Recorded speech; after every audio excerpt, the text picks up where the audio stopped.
नमस्कार। आज हम बात कर रहे हैं सत्ता पक्ष और विपक्ष के बीच चल रहे तनाव की। यूं तो इसका इतिहास काफी पुराना है, लेकिन हम बात करें तो 1975 की, जब इमरजेंसी में इंदिरा गांधी ने देश के विपक्षी नेताओं को राजनीतिक बंदी के तौर पर हिरासत में रखने के आदेश दिए थे। जितने भी राजनेता थे उन्हें आपराधिक कैदी नहीं बनाया गया था, उन्हें राजनीतिक बंदी के तौर पर जेल में रखा गया था। सिर्फ जॉर्ज फर्नांडीज ही अकेले ऐसे नेता थे जो आपराधिक प्रकरणों में जेल में डाले गए थे, और बाकी जो और नेता थे वो सब राजनीतिक बंदी थे। और जब इंदिरा गांधी ने 1977 में इमरजेंसी हटाई तो सारे नेताओं को रिहा कर दिया और चुनाव की घोषणा कर दी। लेकिन इस चुनाव में इंदिरा गांधी पराजित हुई और सारे विपक्षी दलों ने मिलकर जनता पार्टी का जो गठन किया था उसकी सरकार बहुमत से बनी। उसके बाद इंदिरा गांधी ने आपातकाल के दौरान जो भी ज्यादतियां की थी या नेताओं को जेल में रखा था, उन सबके लिए जांच कमेटी का गठन किया गया, जिसे शाह कमीशन कहा जाता है।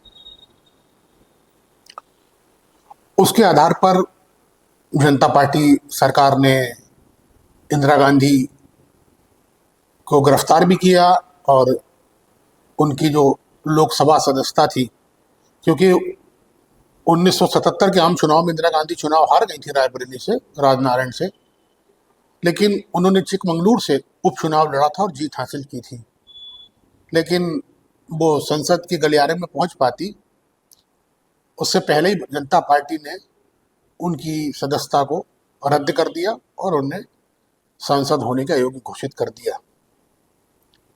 उनकी गिरफ्तारी भी हुई, उनकी जो संसद की सदस्यता थी वो भी खत्म कर दी गई और कई तरीके की जांच बिठाल दी गई।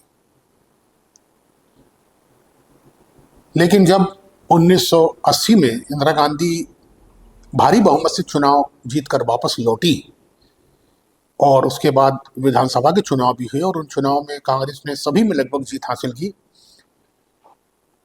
तब इंदिरा गांधी ने किसी भी विपक्षी नेता जो पूर्व में सरकार थी, उस सरकार के किसी भी मंत्री, प्रधानमंत्री या किसी भी सांसद या विधायक, किसी के खिलाफ भी उन्होंने कोई पूर्वाग्रह नहीं रखा, उन्होंने कोई कार्रवाई नहीं की, उन्होंने कोई नेताओं के प्रति कोई दुर्भावना नहीं रखी। और जब सारे नेता, जिसमें बड़े बड़े नेता थे, अटल बिहारी वाजपेयी, आडवाणी जी, चंद्रशेखर, चरण सिंह, इस बाबू जगजीवन राम, ये सारे नेताओं के प्रति भी उनके मन में कोई पूर्वाग्रह नहीं रहा और ना कोई दुराग्रह था, और बहुत अच्छे संबंधों की स्थापना उन्होंने की और ये कहती थी जो हो गया से भूला जाए, आगे देश के लिए आगे चला जाए, और इसी को बढ़ाने में हम सबकी भलाई है और यही बेहतर है भविष्य के लिए।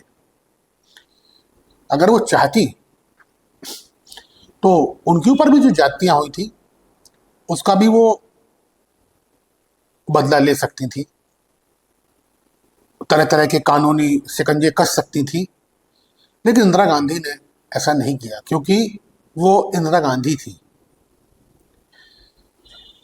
लेकिन हम वर्तमान परिप्रेक्ष्य में देखें तो आज सत्ता और विपक्ष के बीच जो रस्साकसी चल रही है और जो आपस में कहना चाहिए कि दुर्भावना घर कर गई है, वो चिंता में डालने वाली बात है। अगर आज सत्ता से कोई सवाल करता है, कोई सवाल पूछता है, तो सबसे पहले तो ये माना ही नहीं जाता कि आप सत्ता से सवाल पूछने के काबिल हैं, और अगर आपने सवाल पूछ भी लिया तो आप देशद्रोही है। किसी भी प्रदर्शन को, किसी भी सवाल को अब देशद्रोह कहा जाने लगा है। ऐसी विडंबना है हमारी कि हम कोई भी सवाल करें, विपक्षी दल या आम जनता, तो वो उच्च स्तर पर उच्च स्तरीय नेताओं द्वारा और नीचे स्तर पर गली चौक चौपाल चौराहों पर निचले स्तर छोटे भाइयों के द्वारा भी देश प्रेम और देशद्रोह के सर्टिफिकेट दिए जाने लगे। ये कुछ सबके लिए ठीक हो सकता है, लेकिन एक जरूर बात है कि लोकतंत्र के लिए तो बिल्कुल भी ठीक नहीं है, क्योंकि लोकतंत्र इस आधार पर आगे नहीं ले जाया जा सकता कि आप जो कहें उसका हम समर्थन ही करें और कोई आवाज ना उठाएं, कोई प्रदर्शन ना करें, इसके खिलाफ कोई बात ना करें, उसकी कमियों को उजागर ना करें, और हम कहें कि हमारा जीवंत लोकतंत्र है और हम बहुत बड़े लोकतंत्र हैं और हम विश्व के बहुत बड़े लोकतंत्र हैं। तो ये कहीं ना कहीं प्रश्न चिन्ह जरूर खड़ा करता है, क्योंकि लोकतंत्र में आधार ही यही है कि विपक्ष को अपनी बात कहने का अवसर हो, आम आदमी को अपनी बात कहने का अवसर हो, उसे सरकार के निर्णयों का विरोध करने का अधिकार हो, उसकी गलतियां निकालने का अधिकार हो, तब ये लोकतंत्र है। सत्ता में अगर कोई बना रहे और लगातार बना चला आए और वो सत्ता में लगातार रहना चाहे और जहां पर विपक्ष का कोई स्थान ना हो, तो वो सरकार हो सकती है, लेकिन लोकतंत्र नहीं हो सकता। बहुत से ऐसे तानाशाह रहे हैं जो लंबे समय तक सत्ता में बैठे, लेकिन क्यों बैठे? कि वहां डेमोक्रेसी नहीं थी, इस कारण वो सत्ता में लगातार बैठे रहे।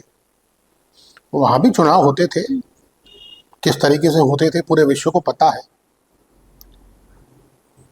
ठीक है, वो चुनाव जीतना, सरकार बनाना अपनी जगह है, लेकिन लोकतंत्र की खूबसूरती और लोकतंत्र का आधार विपक्ष है, और विपक्ष का जो आधार है वो आधार ही इस बात पर है कि वो सरकार के निर्णयों का अगर लगे कि सही नहीं है तो विरोध करे, जहाँ कमियां हैं वो बताए और सरकार को बाध्य करे कि वो इन कमियों को सुधारे, और जो गलत निर्णय अगर हो भी गए तो उन्हें बदले। आप देखने में आ रहा है कि निर्णय भी बदले गए जो सरकार के द्वारा लिए गए थे भारत में, लेकिन उस निर्णयों के बदलने की कीमत विपक्ष को एक तमगे के रूप में दी जाती है कि वो देशद्रोही है। ये इतना आसान शब्द बना दिया गया है कि जो आज से 12-15 साल पहले प्रचलन में ही नहीं था। मेरे को नहीं लगता कि 1947 के बाद 2014 से पहले सत्ता पक्ष रहा हो या विपक्ष रहा हो, सरकार जिसकी भी रही हो, कभी किसी ने किसी नेता को देशद्रोही कहा हो, चाहे सत्ता पक्ष का हो या विपक्ष का हो। मुझे तो याद नहीं पड़ता कि कभी इंदिरा गांधी ने किसी विपक्षी नेता को देशद्रोही कहा हो, या नेहरू जी ने किसी को देशद्रोही कहा हो, या राजीव जी ने किसी को देशद्रोही कहा हो, या लाल बहादुर शास्त्री जी ने किसी को देशद्रोही कहा हो, किसी भी विपक्षी नेता को। और इसी तरह चाहे वो मोरारजी देसाई हो, चाहे वो बीपी सिंह हो,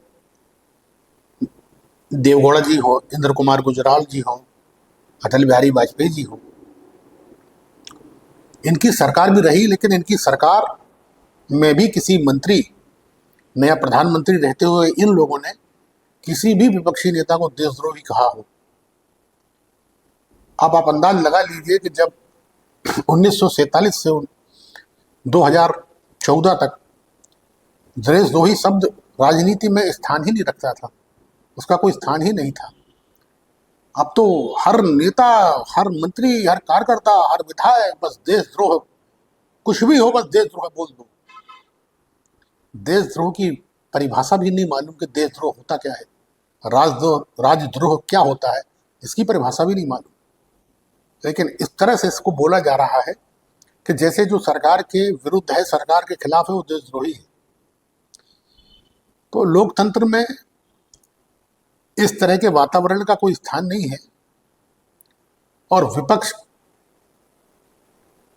को दबाने का और कुचलने का भी कोई आधार और स्थान नहीं है कि नाना प्रकार से, नाना तरीकों से विपक्ष और विपक्षी नेताओं को इतना बाध्य कर दिया जाए कि वो आपके पक्ष में नारा लगाने के लिए मजबूर हो जाए।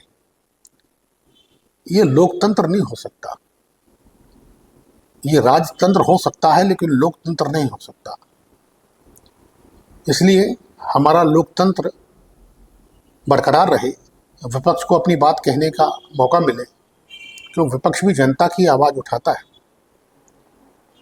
और अगर ये माना जाए कि सरकार जनता की आवाज़ है और हमारी सरकार बन रही है, तो विपक्ष का कोई स्थान नहीं है।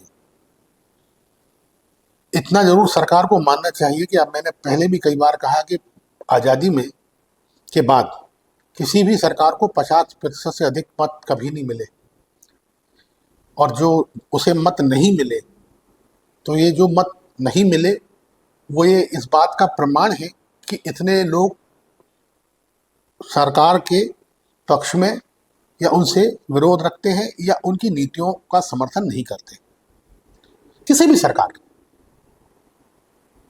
इसका मतलब ये है कि जितने भी राजनीतिक दल विपक्ष में रहे, इसीलिए उनकी आवाज़ इतनी दमदारी से उठी और उन्होंने अपना जो दायित्व है और बहुत अच्छे ढंग से निभाया। और वही स्थिति आज भी है कि हमारी जो सरकार वर्तमान में है नरेंद्र मोदी जी की, उसे भी 50% मत नहीं प्राप्त हुए, उससे नीचे ही है। तो और जो मत उनको प्राप्त नहीं हुए, वो भी अपनी आवाज़ रखते हैं।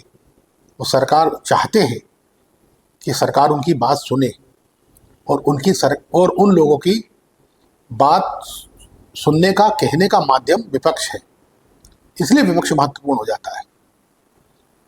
लेकिन हर चीज में, हर समय किसी भी आवाज़ उठाने वाले को तो देशद्रोही कहना, ये लोकतंत्र के लिए तो ठीक नहीं है, और न लोकतंत्र में इसे सही ठहराया जा सकता है, और न ये लोकतंत्र हो सकता है।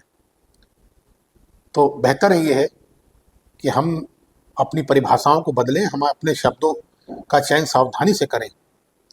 ये बहुत अनिवार्य हो जाता है। मेरा आखिरी में ये कहना है कि शायद आपकी भावना वो ना होती हो, जो उस शब्द की मूल व्याख्या है वो आपकी भावना ना होती हो, लेकिन जब आप कहते हैं तो प्रदर्शित तो यही होता है। तो आप सोचें इसको कि जो आप कह रहे हैं ये क्या सही है। धन्यवाद दोस्तों। आपको हमारा प्रोग्राम कैसा लगा? आप हमारे चैनल को सब्सक्राइब करें, लाइक करें, शेयर करें और कमेंट में अपनी राय बताएं। धन्यवाद।